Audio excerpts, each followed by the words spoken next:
अपने माननीय मंत्री जी और आपके पूरे संगठन के सारे पदाधिकारी को छोड़ के जा रहा हूँ। और ये आखिरी नहीं है, अभी वापस जो नवंबर में 24, 25, 26 को 3 दिन की कॉन्फ्रेंस होने वाली, ऐसे कौन कौन से विषय जिसमें आपको कठिनाई आ रही उसको लिपिबद्ध बना लेना और वो सारी चीजें यहाँ पहुंचेगी।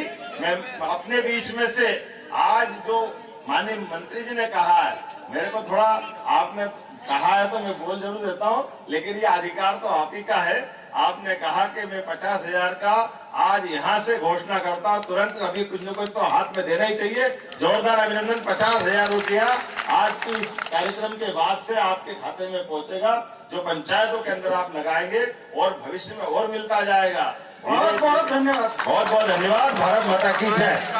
माननीय मुख्यमंत्री जी का बहुत बहुत धन्यवाद कि उन्होंने, तो ये बड़ा पवित्र काम है। हमारे अपने गांव के अंदर सब कुछ है और आखिरी में जो शांति धाम की एक आवश्यकता होती, इसमें कोई अमर नहीं है।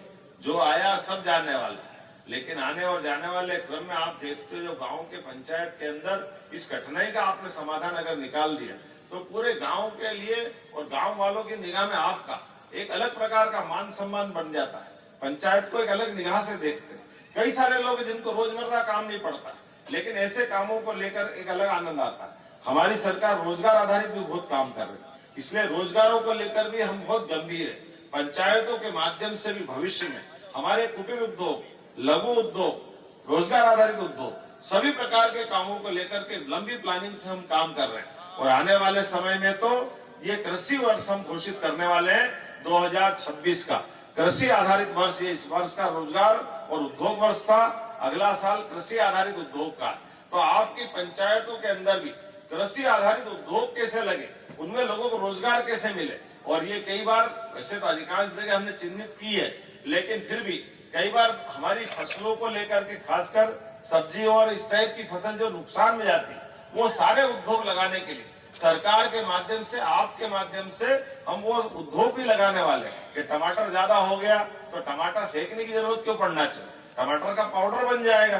प्याज, लहसुन, आलू, ऐसे कई प्रकार के अलग अलग फसलें हैं। तो सभी क्षेत्रों में जितना अच्छा हो सकता है सरकार के माध्यम से प्रत्येक क्षेत्र में आगे बढ़ रहे हैं। इसी प्रकार से स्कूल कॉलेज, और स्कूल कॉलेज में नहीं, आप तो अंदाज लगा लो, हमारी सरकार बनने के बाद हमने मेडिकल कॉलेज भी बहुत तेज गति से खोले और एग्रीकल्चर कॉलेज भी बहुत तेज गति से खोले।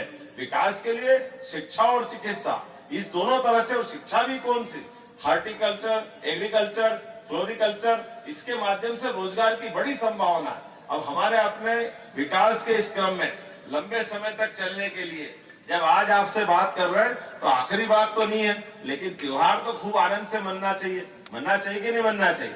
तो जहां जहां हमने ये भी आप भी जरा माननीय मंत्री जी के माध्यम से मंगा लेना, हमारे भगवान राम के, भगवान कृष्ण के या धार्मिक महत्व के ऐसे कौन कौन से स्थान हैं जो चिन्हित होने से बचे, उनको भी तीर्थ हमारी सरकार बनाने जा रही है। जोरदार अभिनंदन करें। वो स्थान भी आप बताना।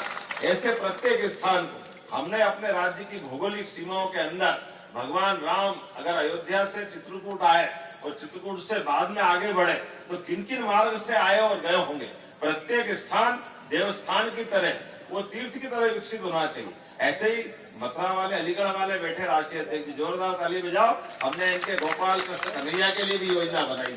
हमने प्लान बनाया है कि मथुरा से भगवान कृष्ण कंस को मारने के बाद शिक्षा ग्रहण करने आए, तो मथुरा से आने का रास्ता कौन सा, और यहाँ से द्वारका जाने का, नरकासुर को मारने के असम जाने का, हर बार मध्य में मध्य प्रदेश है तो उत्तर, दक्षिण, पूर्व, पश्चिम, कई बार भगवान कृष्ण मध्य प्रदेश से गुजरे होंगे।